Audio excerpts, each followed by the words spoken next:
دایی یه فرصت خوب حالا پشت مدافعان خداداد عزیزی توی دروازه گل برای ایران خداداد عزیزی باز هم روی زمین گشت سردار آزمون به توی دروازه سردار آزمون گل به نام آزمون برای ایران بزنه کریم انصاری توی دروازه کریم انصاری دروازه پرتغال باز شد علی دایی سام توپ توی دروازه اشتباه حرکتی از کوچان نژاد فرصت برای کوچان نژاد توی دروازه گل برای ایران. Welcome back to Global Zen Podcast. Hope you're all doing well. My name's Arya Allahverdi. Today's episode, we're going to be covering the two friendlies Iran has against Uruguay and Senegal on the 23rd and 27th of September respectively. The match against Uruguay will be at the NV Arena in St. Pölten, and the match against Senegal will be at the Motion Invest Arena in Maria Enzersdorf. Unfortunately, both matches will be played behind closed doors, meaning no fans will be allowed in the stadium. However, media will be allowed, and as a result, we expect the matches to both be broadcast on TV. Today, we have two experts of Uruguayan and Senegalese football. For Uruguay, we have David Crockman from the @Uruguayan Heroes Twitter account, and for Senegal we have Papa Mahmoud Gueye, a sports journalist from the Senegalese sports website Tagat. First up, let's hear from David, who spoke to me earlier. Yes, to flash it in there. Oh, and he made it off the crossbar and in. Diana Scietta. A goal that could mean everything for Uruguay. I'm joined by David Crockman from the @Uruguayan Heroes Twitter account. How you doing, my friend? Hi there. Yeah, I'm doing well. Thank you for having me on here. It's a pleasure. A pleasure to have you on as well. Obviously, you're here to speak about the Uruguayan national team. But first of all, let us know about yourself and about your own account on Twitter. Well, my name is David. And I've since 2016, I have been following and reporting on Uruguayan national team. So obviously, the national team is the main focus. But yeah, you just see how the players are doing week in week out, which is always nice to follow. And yeah, it's an exciting time at the moment. World Cup 2 months away, and some of our boys are really getting into it right now. Valverde doing really well, so it will be interesting to see who of them will play and how they will play when we come up against your boys, Iran. Fantastic. And just a bit about yourself. You're obviously from the Netherlands, but you supported the Uruguayan national team. Can you explain that a little bit? Yeah, so that's a bit when somebody gets to know this, when I get into a conversation with somebody and this comes up, yeah, they are a bit shocked or surprised because it's not the most logical combination to be from the Netherlands and support Uruguay. But well, we all know Suarez. He came into Europe via FC Groningen and then Ajax. And this was around the time when I was like 11, 12, 13. So really a young boy in love with football. And Suarez was, well, a player who I can relate to a lot. And basically, via him, I got to learn about Uruguay, the national team, and the culture, the history, and yeah, really fell in love with it. And that's why I'm doing what I'm doing right now on Twitter. Fantastic. Yeah, make sure you follow David on Twitter at Uruguayan Heroes. Okay, so first of all, let's speak about the Uruguay national team. They have a new squad called up a couple of days ago. What is the latest news with the squad? Well, some big names are missing, which is not a problem to be honest, because these are players who have been um, having problems with injury for a lot of the time in the last few years. And this is Godin, Cavani, Jimenez, and all of them are missing. But this also gives a nice opportunity for young players coming in and well, having a chance to prove themselves to be in the World Cup squad. And Agustin Rogel is somebody who's not probably that familiar with the wider audience, but he has just sealed the move to Hertha BSC in Germany. He's an interesting young player who's coming into the squad, like Sebastian Cáceres in front. Martin Satriano plays for Empoli in Italy. And well, some of these names you will see against Iran probably as well. And we are really excited and really curious to see how they will handle this occasion.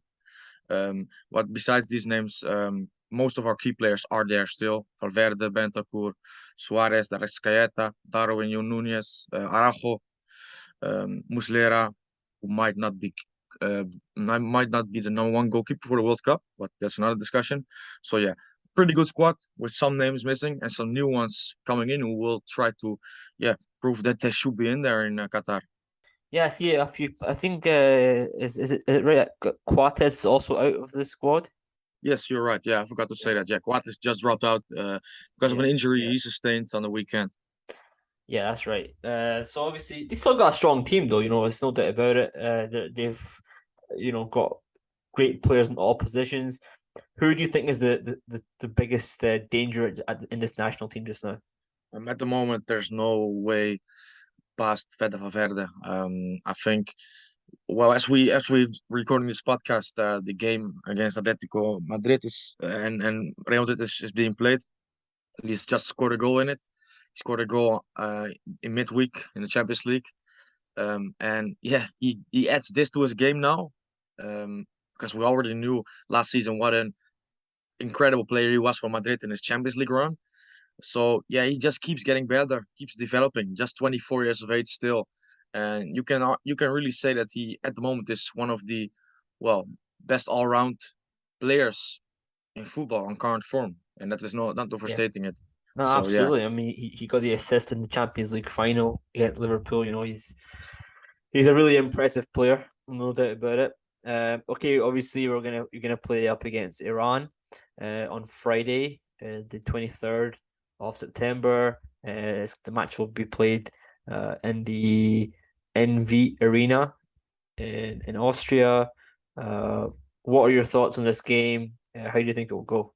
well, before my thoughts, I will say that the perception in Uruguay, or for some fans anyway, is that they were not that satisfied because Iran, Canada, despite being World Cup teams, they wanted to see more competitive teams coming up against Uruguay. And that's not saying that Iran will not be competitive. That will be just disrespect. But really, really having teams like, for example, Croatia. Maybe this is the caliber of opponent that we wanted to see. But for me, I'm completely okay with these games. I think they provide us with real good tests because, for example, Canada is growing a lot, a young team with pace and power. Iran might not be the most flashy team around, and I've spoken with you a little bit that it will also be tough to watch sometimes, which also is the case with Uruguay, by the way. But they are in the World Cup for a reason, and I don't think it will be an easy game. I think it will be a bit pragmatic from both sides, which might not make it that good on the eye. But I think it will be a good test for our patience in games like this. Yeah. How is Uruguay going to use this game as preparation? Obviously, you're in the same group as South Korea, who are another Asian team who actually beat Iran in their last meeting.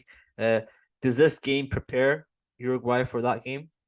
No, I don't think this is um, a team which really focuses on that match, so to mirror basically the way we would play in that match. But I think, well, what Alonso should do or has to do, which is not an easy thing because he's been in the job for, I think it's 5 months. That's it. He obviously came when Uruguay were in crisis, got us to the World Cup, and then had a few friendlies, just a few, to try some things out.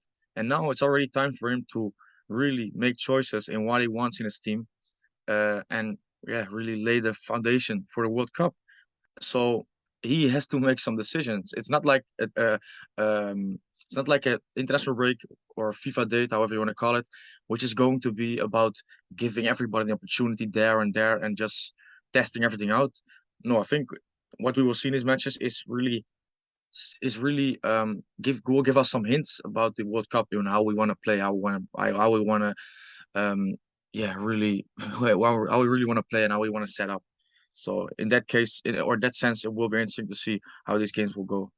Yeah, for sure. Obviously, speaking about the group that Uruguay have in Group H of the World Cup, also Portugal and Ghana. Tough teams, of course. Portugal are a team that we had last time at the World Cup.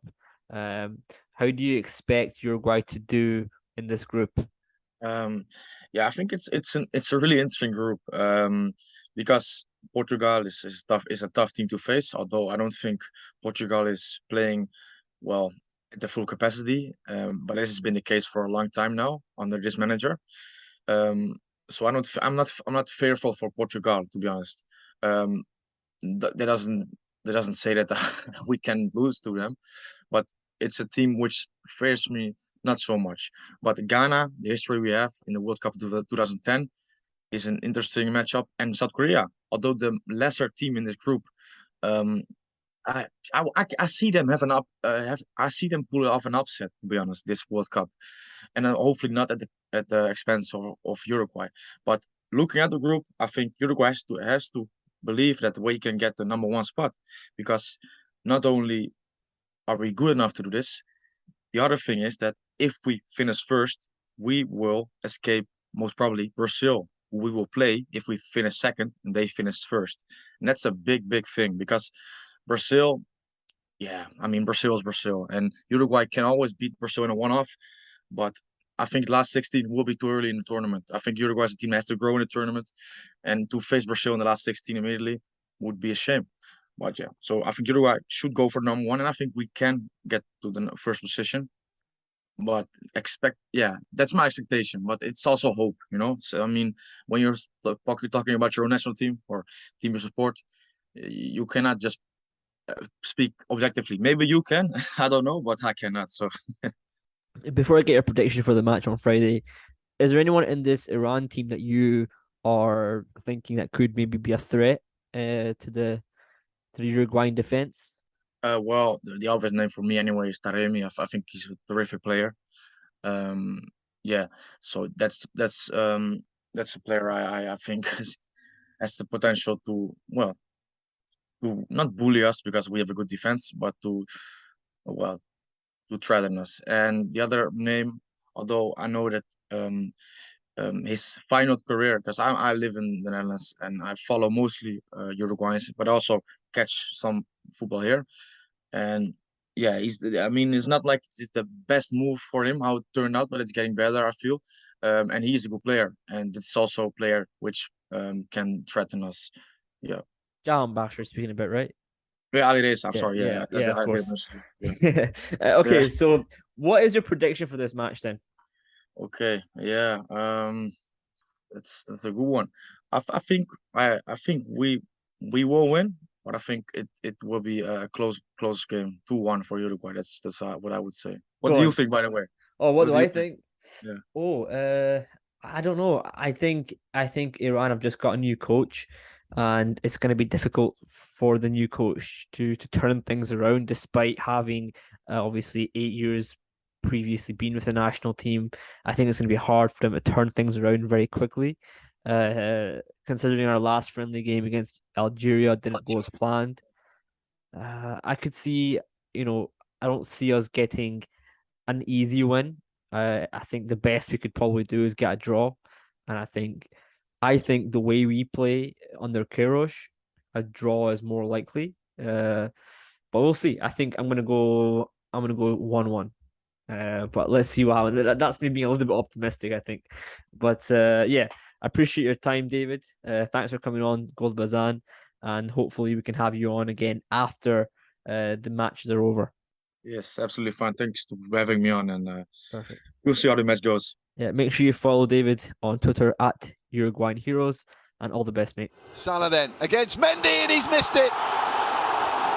How cool and calm and collected is he? Sadio Mane sends Senegal to the World Cup for the third time in their history, and the first time they've done it back to back. All right, I'm joined by Papa Mahmoud Gueye from Twitter account at Bill Mahmoud. How are you doing, my friend? Yeah, I'm fine. And you? Yeah. Thanks a lot for coming on our podcast. I appreciate your time. Can you tell us about your own work, your own journalism work that you do?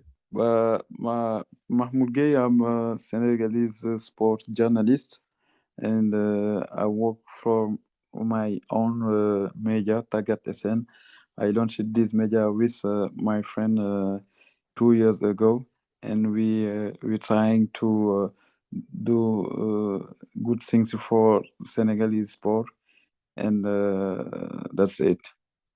Fantastic. And they can find you on Twitter at Bill Mahmoud. Yeah. Fantastic. Okay, I want to ask you about the Senegalese national team. First of all, there's obviously a new squad list that's been announced. Any key players missing? What do you think of the squad? And how strong is it for this match? Yes, the Senegalese national team coach Aliou Cissé announced his squad the last Friday, and we have many big players who will miss this game, like Youssouf Sabali, like Bouna Sarr. Two players are missed because they have injury. We have two Keita Balde who is in the squad, but he will not able to play this game because he have some minor issues with FIFA. We have two other players who missed it. Salusis was a key player in the last AFCON, but he didn't have a club now, and he will miss this game. We have many players who will miss this game against Iran and against Bolivia for preparation of the World Cup.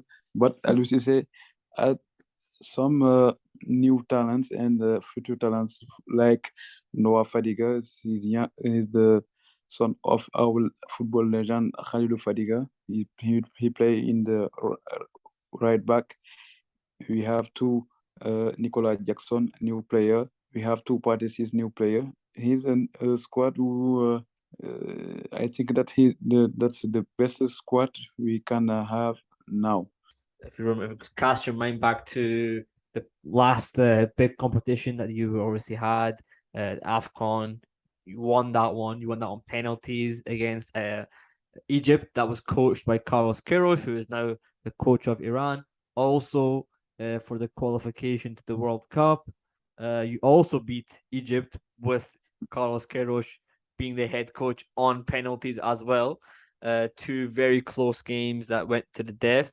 With Queiroz now coming in charge of Iran, do you think he will have the similar approach he had for Egypt, and how difficult will that be for Senegal in this friendly? First, Queiroz is a big coach very big coach in the football history, and he did many big things in his career.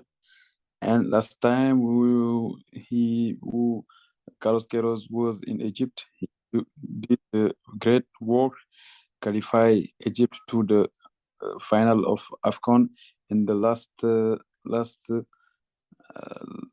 leg on the qualification of World Cup.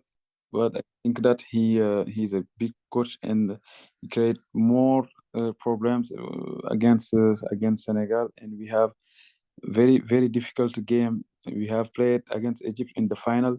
It will be difficult to face against Carlos Queiroz, who is the new national team coach of Iran. I think that that will be difficult. Last time I discussed with one of the Senegalese team, one player of the Senegalese team, and I announced the news that Carlos Queiroz is the new coach of Iran. He told me that this manager wants to play against us, but but we will beat him like the another time. Yeah. Right. Okay. Now, who do you think are the biggest threats for the Senegalese team? Who are the most difficult players Iran is going to face? Sadio Mane, of course, he's in big impact player for national team. He is not in the big form in the last game, but with national team Senegal, he will be on top, I think. And for Iran, do you think there's anyone that could be dangerous? I think that Azmoun. I know Azmoun. Now Mehdi Taremi too. Two big players, and we will I will be happy to see this play against Senegal. I think that Yeah. Iran national team is in the good progression. They are on the last World Cup and they played well. I think that they very played well in the last World Cup, and they have now 2 consecutive World Cup with and big coach Carlos Queiroz.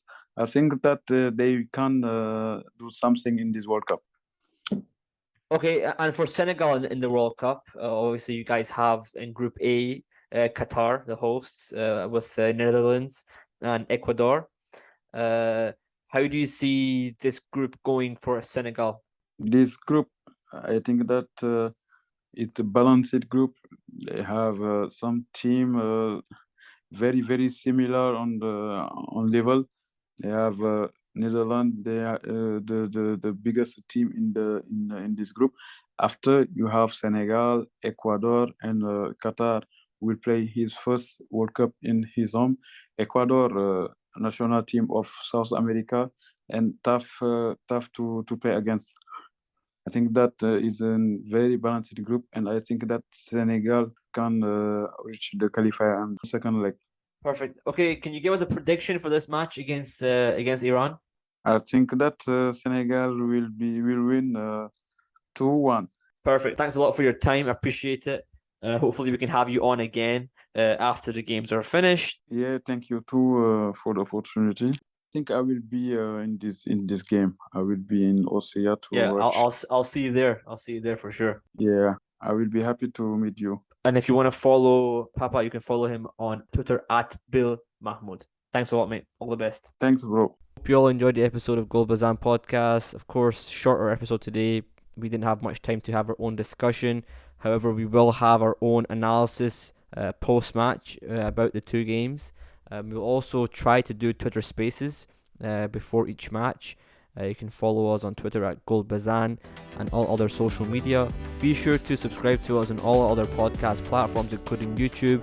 You can also find us on goldbazanpodcast.com. Back very soon. Take care.